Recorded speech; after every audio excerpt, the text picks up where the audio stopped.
시간 예배를 위해 우리를 대표해서 변선수 권사님 기도해 주시겠습니다. 사랑과 은혜가 풍성하신 하나님 아버지, 이 시간 수요 예배로 함께 예배하게 하시니 감사합니다. 영과 진리로 하나님을 예배하기 원하오니 성령님 함께하여 주옵소서.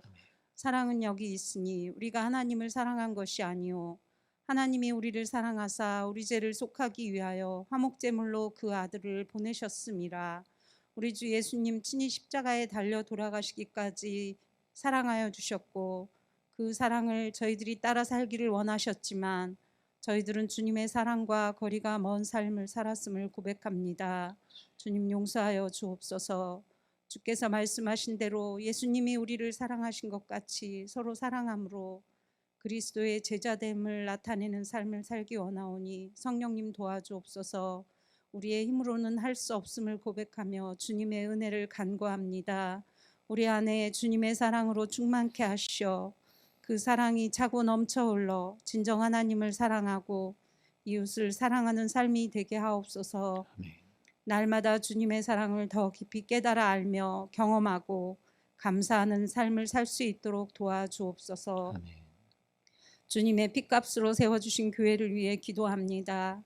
저희들 각자가 머리 대신 예수 그리스도의 몸된 지체들임을 기억하며 사랑 가운데 행하게 하소서. 지체들을 통해 우리 안에 예수 그리스도의 형상을 빚어가시는 성령님의 손길을 깨닫고 의지하고 우리 자신을 맡기게 하심으로 예수님의 장성한 분량까지 자라가게 하소서. 교회 안에 세워주신 리더들을 위해 기도합니다. 주의 일을 위해 헌신할 때 무엇보다 믿음으로 행하게 하소서. 믿음으로 하지 않는 모든 것은 죄라 말씀하셨사오니 오직 믿음 안에서 사랑으로 행하게 하소서. 새해 새롭게 편성된 목장을 위해 기도합니다. 새롭게 만나는 목자와 목원들이 즐거워하는 자들로 함께 즐거워하고 우는 자들로 함께 울라 하신 말씀대로 마음을 열고 서로에게 위로와 격려와 도전이 되게 하셔서 함께 걷는 믿음의 길이 행복한 길이 되게 하옵소서. 아멘. 교회 안에 다음 세대를 기억하여 주옵소서.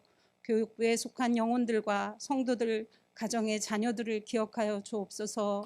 저들이 예수님을 만나고 거듭나서 예수님을 주인으로 모시고 하나님의 통치에 순복하는 삶을 살기 원합니다. 하나님 안에서 참 평안과 행복을 누리며 각자에게 주신 달란트와 사명을 따라 살기 원하오니 주님 도와주옵소서. 아멘. 청년들은 환상을 보고 자녀들은 예언하는 역사가 이 땅에 세워주신 교회 가운데에 일어나게 하소서. 우리의 다음 세대가 부흥함으로 물이 바다 덮음같이 여호와의 영광을 인정하는 것이 온 세상 가득한 날이 오기를 간절히 소망합니다. 건강으로 어려움을 겪는 성도들을 기억하여 주옵소서.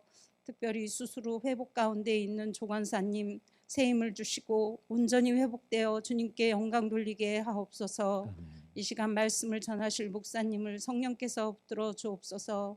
성령 충만하여 주의 말씀을 담대히 선포하게 하시고 말씀을 듣는 저희들의 귀를 열어주셔서 우리 각자에게 말씀하여 주시는 주님의 음성을 듣는 귀한 시간이 될 수 있도록 성령님 역사하여 주옵소서. 아멘. 사랑이신 주님을 찬양하옵고 예수님 이름으로 기도드립니다. 아멘. 아멘.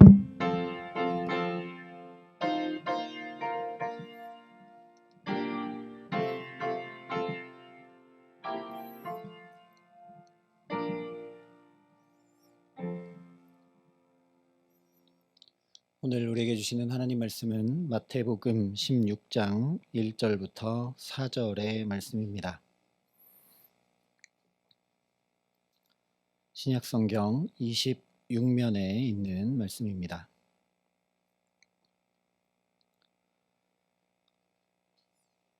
마태복음 16장 1절부터 4절까지 말씀을 제가 봉독해 드리겠습니다. 하나님의 말씀입니다.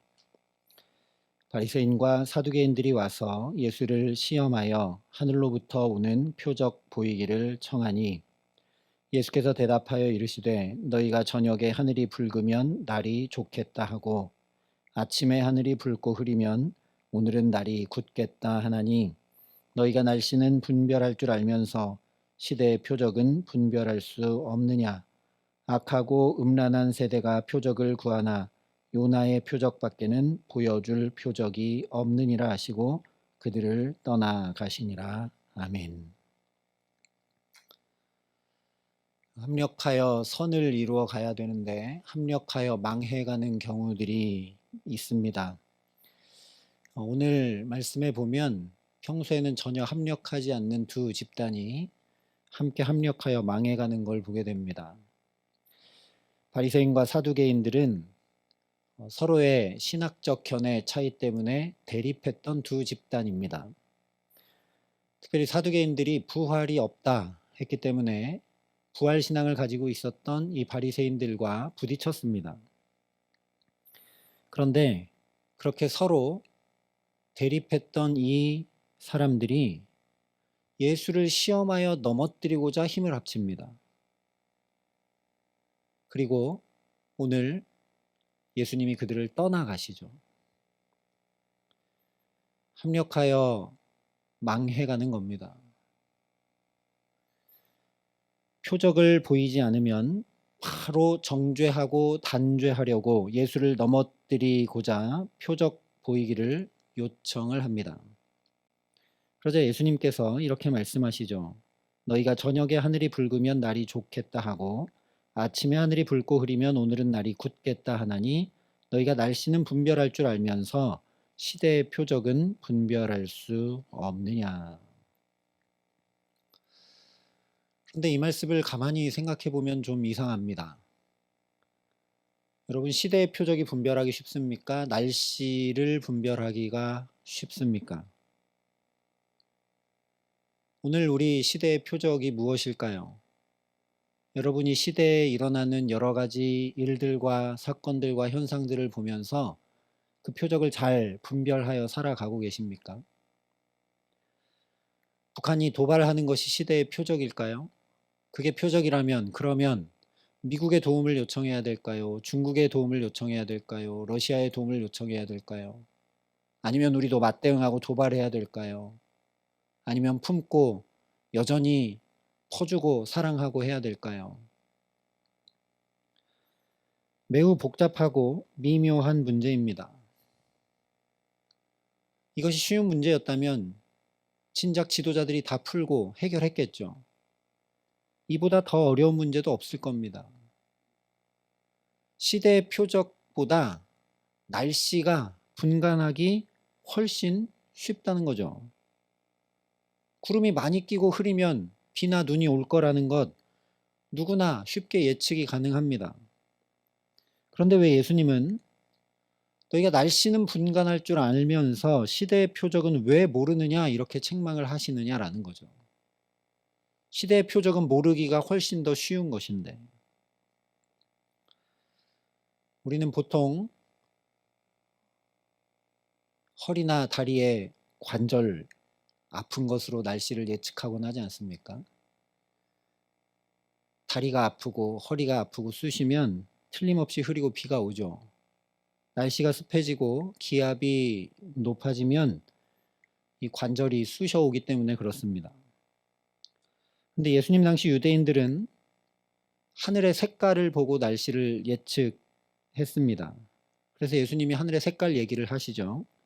저녁에 하늘이 붉은 색깔로 물들게 되면 다음날 날씨가 좋다라는 겁니다. 반대로 아침에 하늘이 붉게 물들면 흐리고 날씨가 굳게 된다라는 거죠. 지금처럼 이제 과학이 많이 발달해서 대기 중에 수증기가 많아지면 햇빛의 굴절이 다르게 일어나서 하늘의 색깔이 다르게 변하게 되고 그런 것들을 설명하고 증명해내지 않아도 그냥 경험상 아침에 붉은가 저녁에 붉은가 그 하늘 색깔을 보고 얼마든지 날씨를 예측할 수 있었다라는 겁니다. 어떻게 그럴 수 있었을까요? 과학이 발전하지도 않았는데 경험상 그렇다는 거죠. 마치 관절이 쑤시면 비가 오듯이 저녁에 하늘이 붉으면 다음날 맑았다. 근데 그 경험은 어디서 오는 것입니까? 생활과 밀접한 관련이 있기 때문에 날씨를 제대로 예측하고 파악하지 못하면 생활에 여러 가지 변수가 생겨나기 때문에 그것을 늘 주시하고 바라보고 주목했기 때문에 그렇다라는 거죠. 특별히 중동 지방에서는 함신이라고 사람이 죽을 수도 있는 뜨거운 열풍이 불어올 때가 있습니다. 낮에 엄청 더운데 강하고 세찬 바람이 사막의 모래를 끌고 불어오게 되면 그것으로 인해 사람이 죽기도 하는 일들이 있었습니다. 그러니까 날씨는 생명과도 직결된 것이어서 주목하고 주시하지 않을 수 없고 매일 민감하게 살피지 않을 수 없는 거죠. 그리고 그 살폈던 경험들이 쌓여서 어느 정도 날씨를 예측할 수 있었다라는 겁니다. 옛날 중동 지방만 아니라 지금 우리도 다른 뉴스는 관심 가지지 않고 넘어간다 하더라도 날씨는 꼭 보고 넘어가지 않습니까? 당장 다음날 우산을 들고 나가야 될지 더 두꺼운 옷을 챙겨 입고 나가야 될지 날씨를 보고 누구나 다 결정을 합니다. 이처럼 옷 입는 데서부터 사람을 만나고 심지어 사업을 해나가는 모든 것에까지 날씨는 영향을 다 미칩니다. 그래서 예나 지금이나 이 날씨에 대해서는 누구나 다 늘 관심을 가지고 주시해서 보기 때문에 분별해내는 거죠. 예수님께서 날씨는 잘 그렇게 분별하면서 왜 시대의 표적은 모르느냐 책망하시는 이유가 바로 여기에 있습니다. 시대의 표적에는 별 관심이 없다라는 거죠. 시대의 표적에도 늘 관심을 가지고 살피고 했으면 충분히 분별할 수 있는데 주시해서 보지 않는다는 겁니다. 시대의 표적이 무엇인가? 결론부터 말씀을 드리면 하나님 나라가 임하는 표적입니다. 거기에는 우리가 별 관심 두고 살지 않는다라는 거죠. 하나님 나라가 어떻게 임해오는가? 하나님 나라가 지금 어디에 임했는가? 우린 거기에 관심을 잘 두지 않는다라는 겁니다. 날씨 같은 것에는 매우 민감하게 관심 가지고 반응하는데 하나님 나라가 임해오고 있는가 아닌가에 대해서는 그렇게 민감하게 반응하거나 살피거나 주목하지 않고 그냥 살아간다는 거죠. 그런 것이 아니라면 예수님께서 시대의 표적을 얘기하고 계시니까 당시 로마의 정치나 전쟁에 관한 어떤 이야기를 하셨어야 맞지 않겠습니까? 그런데 그런 것이 아니라 하나님 나라에 대한 것이기 때문에 이 맥락상 뜬금없어 보이는 요나 얘기를 하고 계십니다. 악하고 음란한 세대가 표적을 구하나 요나의 표적밖에는 보여줄 표적이 없느니라.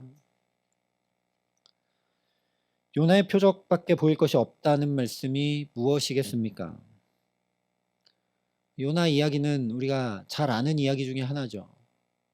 하나님이 저 큰 성 니느웨로 가서 이제 성이 망할 거다, 회개해라, 전하라 하셨는데 그 말씀이 1장 처음부터 요나에게, 아mit대 아들 요나에게 하나님의 말씀이 임하니라 이렇게 되어 있는데 자기에게 하나님의 말씀이 임해왔는데 그 말씀을 따라서 니느웨로 가지 않습니다. 저 아수르의 수도였던 니느웨가, 이스라엘을 멸망시킨 그 니느웨가 절대 하나님 앞에 회개하고 구원받아서는 안 되기 때문에 그 니느웨가 회개하고 구원받으면 이스라엘에겐 소망이 없다고 생각했기 때문에 그런 자기의 생각을 가지고 아니 하나님 어떻게 그럴 수 있습니까? 우리가 택한 민족이라면서요. 우리가 하나님의 자녀라고 하셨지 않습니까?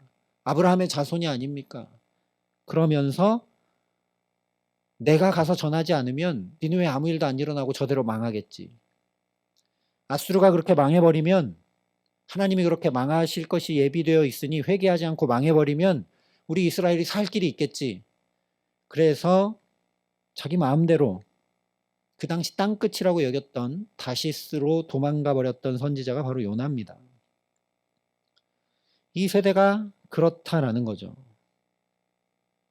하나님의 말씀을 스스로 떠날 뿐 아니라 길을 쓰고 불순종하면서 자기 욕심과 자기 생각과 자기 경험과 자기 정욕을 따라 살아가는 세대라는 말씀입니다. 왜 이런 세대를 분별할 줄 모르느냐 말씀하시는 것이죠.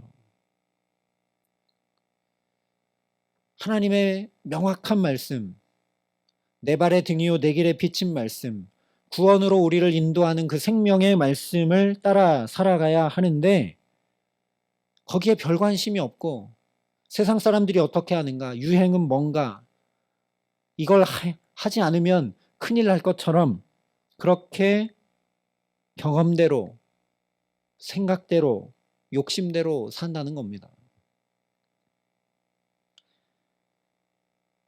그런 요나의 모습과 똑같이 자기 욕심, 자기 생각, 자기 정욕을 따라 살았던 사람들이 바로 니느웨 사람들이죠.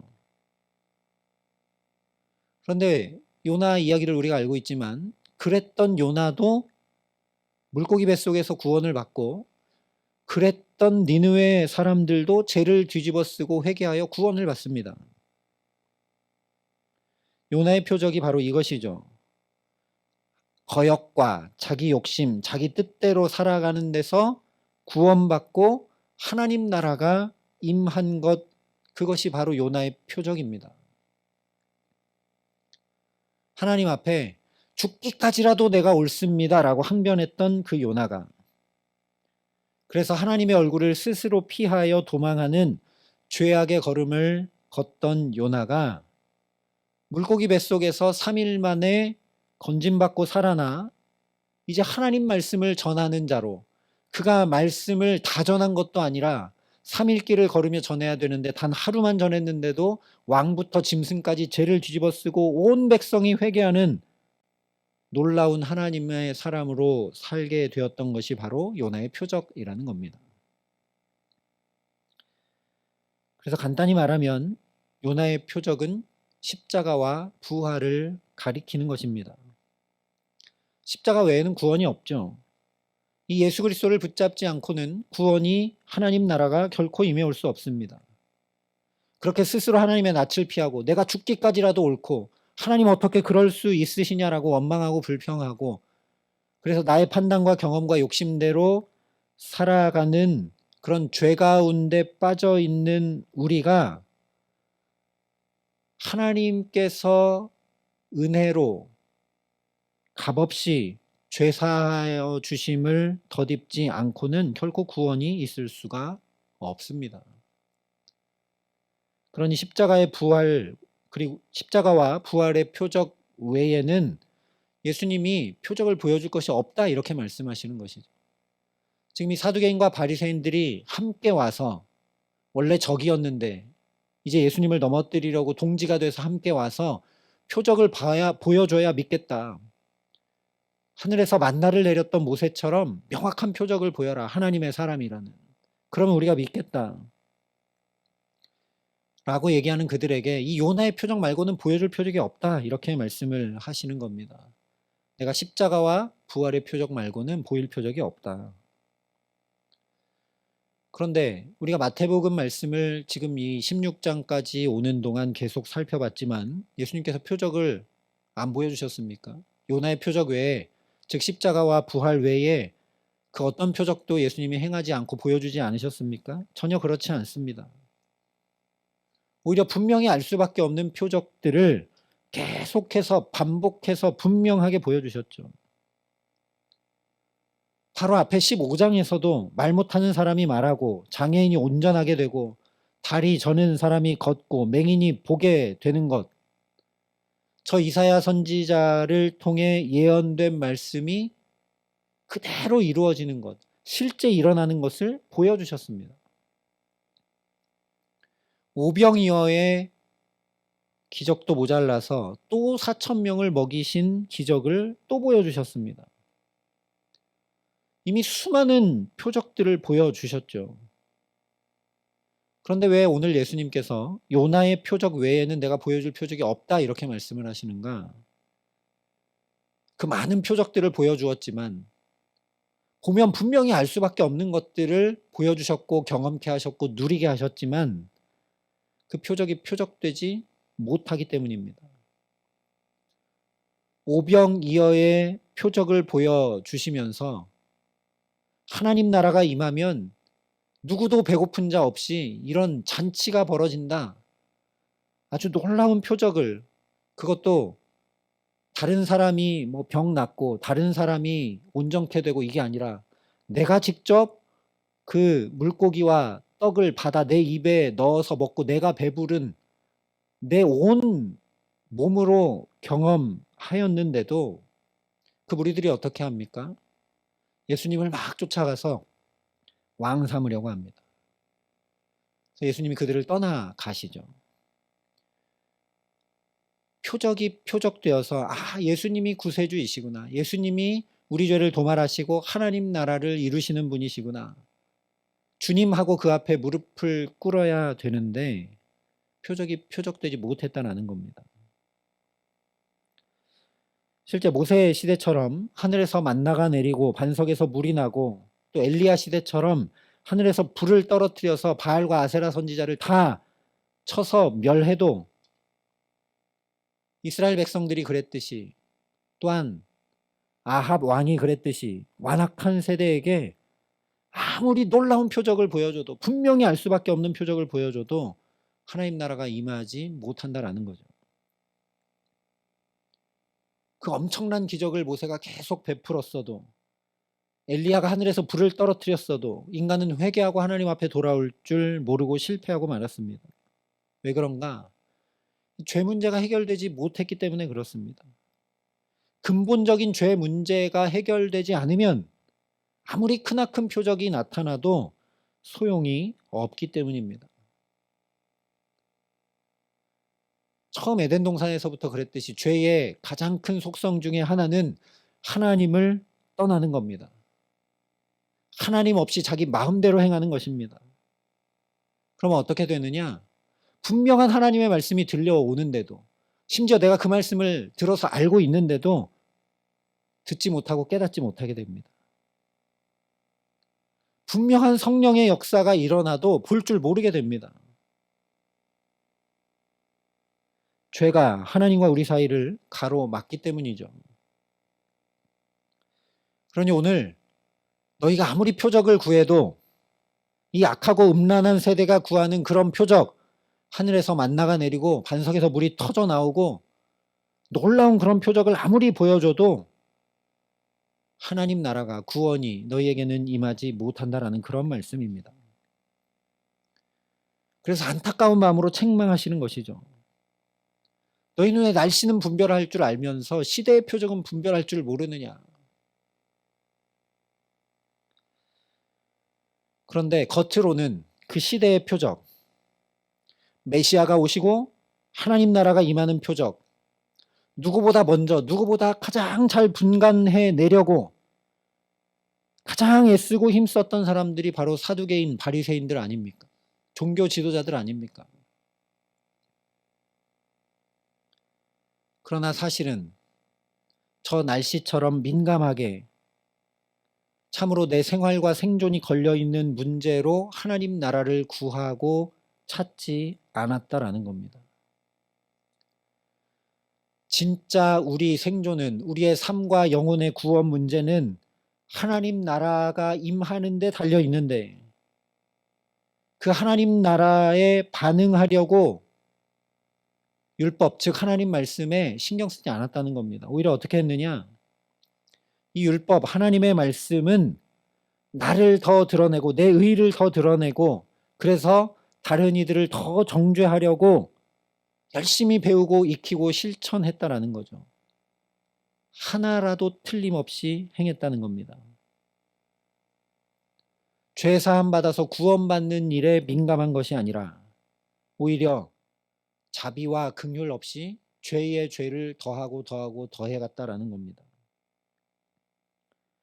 그래서 이미 예수님께서 많은 표적들을 보여주셨는데도 불구하고 전혀 분간하지 못하고 오늘 또 와서 표적을 보여달라고 얘기하고 있을 뿐만 아니라 이미 명명백백하게 예수님을 통해 임해온 하나님 나라에 전혀 반응하지 못했다라는 겁니다. 오히려 와서 예수님을 책잡으려고 하고 넘어뜨리려 하고.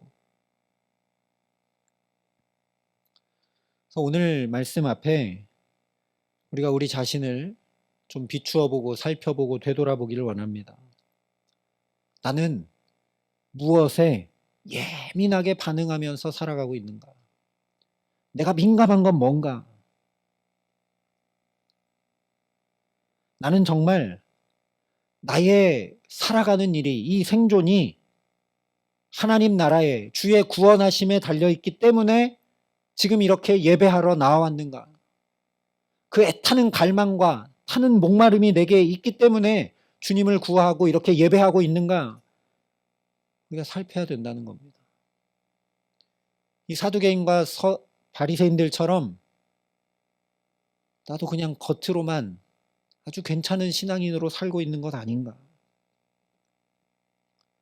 나도 날씨는 하늘을 딱 보면 알지만 잘 분별해내지만 그래서 그 날씨에 맞춰서 이 옷부터 다르게 입으면서 민감하게 거기에는 잘 반응해내지만 하나님께서 설교로, 말씀으로, 사건으로 부딪혀오게 하시고 보게 하시고 경험케 하시는 것들에 반응하기는커녕 분별해내지도 못하는 둔하고 굳어져 버린 영혼을 가진 채 살아가고 있지 않은가? 오늘 이 사두개인과 바리새인들의 모습이 내 모습이 아닌가? 우리가 살펴봐야 된다는 겁니다. 오늘 주님께서 동일하게 우리에게 말씀을 하십니다. 이런 우리에게도 요나의 표적 외에 보일 것이 없다 말씀을 하십니다. 우리도 가끔 속에 그런 마음이 있죠. 하나님 살아계심을 좀 나한테 나타내 보여주시면 내가 이렇게 믿음에 흔들리지 않을 텐데. 세상 쫓아가지 않고 죄에 빠지지 않고 굳건히 믿음 지키고 아름다운 신앙생활 할 수 있을 텐데. 왜 저런 사람은 기도하고 놀라운 응답도 받고 이런 역사도 일어나고 하는데 나한테는 아무 일도 없는가? 이런 마음이 우리도 쑥 들어올 때가 있지 않습니까?